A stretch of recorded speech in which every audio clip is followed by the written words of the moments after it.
Tento priestor je a navždy musí ostať pre obyvateľov mesta spomienkou, pietou, ale najmä mementom. Je to už 80 rokov, kedy zavítala aj do nášho malého mestečka Sloboda. Posledné zvyšky zúfalého odporu Nemcov mali za následok straty najcennejšie. 36 mladých životov. Sloboda nie je zadarmo, nie je samozrejmosťou a niekedy si pýta vysoké výkupné. Je našou povinnosťou pripomínať si tieto udalosti a mať na pamäti náš morálny dlh voči tým, ktorí tu našli miesto svojho posledného odpočinku. Aj po 8 dekádach ostáva naše poďakovanie rovnako silné a úprimné. Tento pamätník je totiž symbolom nielen vďaky, ale aj pocty k rumunskému národu a jeho statočnosti. Mesto oslobodili spojené jednotky Červenej a rumunskej armády 8.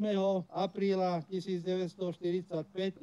apríla podniklo nemecké vojsko protiútok zo smeru od Javoriny. Jednotky rumunskej armády ich po krátkom boji odrazili. Nikdy nemôžeme zabudnúť, za akých nesmiernych obetí bola vybojovaná naša sloboda. Paying respect for the Romanian soldiers means learning history, remembering what happens. I'm confident that the spirit of these soldiers who paid tribute for liberating Slovakia, they are looking on us from above, and the message coming from them is that we have to praise and respect our freedom and democracy. This kind of staying together means improving our friendship and respect to one another.